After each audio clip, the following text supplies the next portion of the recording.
Hello, my name is Adele Tomlin. For those of you who don't know who I am, I'm the founder of Dakini Translations and Publications and the Sole Translator, and my biographical information can be found on the website, which I've put the link to below this. Now, I don't really enjoy speaking about myself too much, verbally or on video, but I have had a few requests from people who follow the website, who really enjoy it, who've asked me to say a little bit more personally about myself, about the philosophy behind the website, and maybe even give a few teachings about my work. So I thought I should make this kind of short video introduction and explain a little bit about my own personal philosophy on Dharma translation and some of the reasons why I created Dakini Translations. And I also really wanted to thank everyone who's been following the website, who writes to me and gives donations and says how much they appreciate it and benefit they get from that. So I also wanted to thank people for that. And so I'll say a little bit more about that later on. Now, this is also kind of the launch of a new YouTube channel. I've been thinking to put some kind of video bite-sized chunks related to some of the work that I've done and I am doing. And my friend suggested I call it Dakini Orations, which I thought was quite amusing and quite funny and a little bit tongue-in-cheek. So that's what I'd like to start this introduction off, is I think just talking about the name of the website. So for some, that was actually also a little bit controversial. Some people took issue with and questioned why I used the word Dakini for the name, and they sort of felt that I was suggesting that I'm a Dakini, and of course I'm not, and I've said this on the website itself, and I don't think I'm a Dakini. I think I'm actually quite ordinary and not particularly special. But what I do have is a great love for the Dharma, and I really just wanted to use some of my skills and knowledge to make the Dharma accessible and free to people, which I'll talk a little bit more about as well later. But you know, the word Dakini, obviously I also wanted it to have that little bit humorous side to it, which not everyone will get, the sort of funnier side of that. But also I wanted it to have this kind of very feminine feel to the website. And obviously the word Dakini has a very kind of feminine principle to it. So that was the reason I chose the name. Now, of course, there are other translations websites out there who have been set up by men and predominantly run by men, where, you know, they use the word wisdom and Lotsawa. And of course, they don't face those sorts of accusations about, you know, are you saying that you have wisdom and so on. But in any case, it doesn't really matter. I guess it just also kind of proves my point a little bit, that there is this kind of sexism within the Dharma translation world. And that I think that the fact that I face those sort of accusations kind of actually shows that. Now, I prefer to obviously let my work speak for itself and not really put myself out there. And that's another reason I use the name Dakini Translations, not to give it my own personal name, you know, with a personal website name and so on. Now, that's the name. So in terms of moving on to the kind of philosophy, let's say, or the thinking behind the website, well, first of all, I think I should mention who I see as one of the greatest translators coming out of Tibet was Marpa, the great translator and Kagyu forefather. I see him as a great role model and inspiration for many reasons. And of course, first of which is that he was a layperson like myself. And also, he was also not very popular in some ways. Many people disliked him, and they felt that he was someone who was bad-tempered and very ordinary. And but in hindsight, as we now know, he's considered to be one of the greatest Dharma translators ever to come out of Tibet. And his work is, of course, incredibly valuable. But I also think Marpa shows us as an example with his life of a great Dharma translator, someone who's had that kind of motivation, you know, that even if people don't praise them or reward them or like them, they don't get any money for it, you know, he still made all that effort to go to India, to travel there, to raise the money to do that, raise the money to give to these Indian Mahasiddhas and masters so that he can pay them, you know, literally plowing his own money and time into it. And I find these sort of things very inspiring, as I know many others do. But, you know, I'm not so sure this is so prevalent these days in the Dharma translation world. And so this comes on to my second point about why I created Dakini Translations was that I felt that in the last 20 or 30 years, for example, not only has there been a much more sort of male domination of, there's been a male domination of what goes on in Dharma translation, but the kind of corporatization, if you like, of it, you know, what you could call sort of like Dharma Translation Inc. or something, you know, big name publishers, profit-making publishers, and these days more and more big funded translation projects with lots of editorial boards, lots of advisory boards, lots of committees and so on, but not necessarily that much content. So, you know, they have a lot of money plowed into them. And for me, and I think for others, the question is whether some of these people who are on these projects would actually be doing that work if they weren't getting paid for it. And I think that's a valid question to ask. Now, that's not to say necessarily that having lots of editorial people and committee boards, there's no reason for that at all.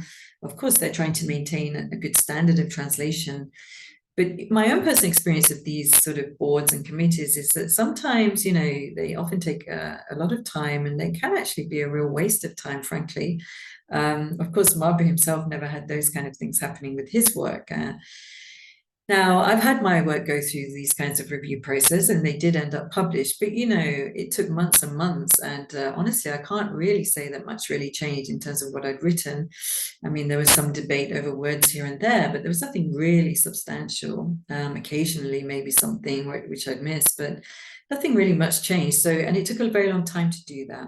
So that's actually, you know, another reason why I wanted to provide something like this website, which was, you know, it wasn't full of all these boards and committee members, and just something very straightforward and very simple. And, you know, where I took kind of the sole ownership of it. And then another reason was the fact that obviously I've been in that academic world, and I've had 2 books published based on my own postgraduate research. But there's so much work in the academic world, such as in PhDs and academic articles, which is extraordinary, extremely interesting.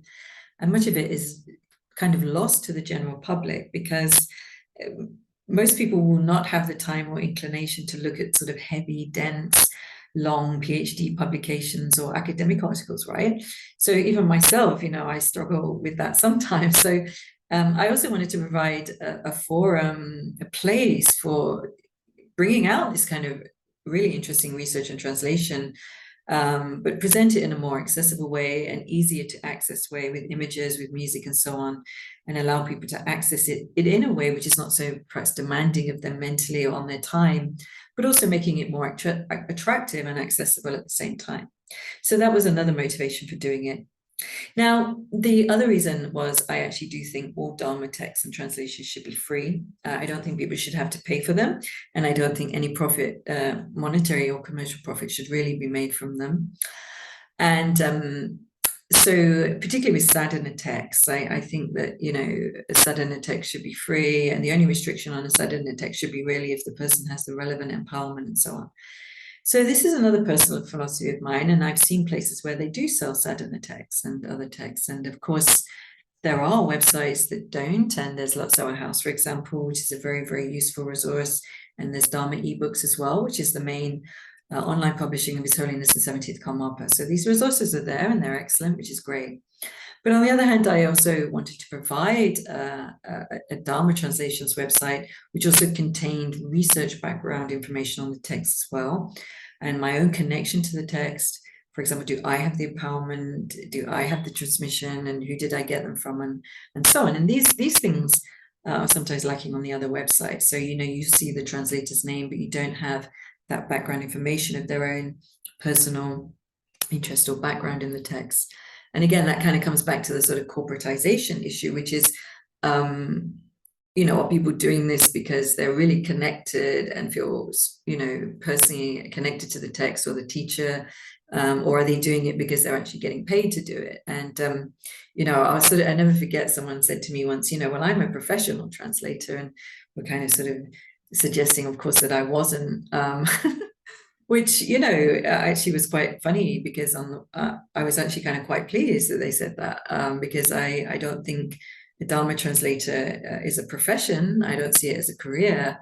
I see it absolutely as a kind of a personal vocation and a passion, you know. And I sort of remember interviewing someone recently about a photographic exhibition that he'd done, and he said that he sees himself as an amateur. And an amateur means someone who really loves what they do, right? And so, you know, I sort of was, as I say, I sort of think, you know, to be an amateur perhaps is better in this context than to be a professional or see oneself as a professional, you know, because I don't see Dharma translation as like a job or a career. Now, and this is where I think, again, coming back to the example of Marpa is a very important one. And I think it is actually really important to really try as much as possible to emulate him. And to show that, I think, you know, that's why it's important to show those kind of connections to the text, to the teacher, and to the practice. Now, of course, one can translate a text without that. There are many people who have done that and do that. Certainly in the academic world, many commentaries and texts are translated without any connection with the lineage or with the empowerments. And with historical texts, of course, that's not such a big issue. But if you're talking about Vajrayana or practice texts or commentaries on practices, then I think that's more problematic. And I do think those that work and those translations, they do actually lack something. It's like an invisible something, which is that kind of personal blessing of the lineage, of the practice, of your own personal experience of it. And so again, I think that's something I wanted to put out there with Dakini Translations, was to provide something that really had sort of a more personal connection with the text as well. And then obviously the other reason is because as a woman, as many of you know, and I've also written about, there are lots of gatekeepers to these translation projects and publishing, and especially if you're a woman like myself who has actually been labeled difficult and challenging, because I've written what some people perceive as very challenging things, or about things that are happening within Tibetan Buddhism, happening to women in particular, such as my own experience. But, you know, in certain circles, you know, I've definitely had obstacles put in my way because of that, and blocked from attending conferences or being on PhD courses or having work published, for example. But so that was another reason I created this website, was I really felt that, you know, one of the only ways around that to get my work out there and to provide it for people was to have a website like this as a resource to circumvent all of that. And you know, it's not actually just, you know, so-called difficult women who have had barriers put in their way. Of course, we all know that. Even women who are accepted in the field, who have, you know, professorships or whatever in the field, they report they still face these kinds of barriers. Their work is often overlooked or diminished, and often overlooked for much less kind of thorough or scholarly work being produced by men. I've certainly seen that, and I know other women have reported that to me and others. So in that respect, I felt that this was actually a necessity, not only just for me to do this for my own sort of work, but also for other female scholars and translators who are facing maybe similar barriers, or wondering if they would ever be able to get those opportunities, to see a woman doing this from her own initiative and being successful at it.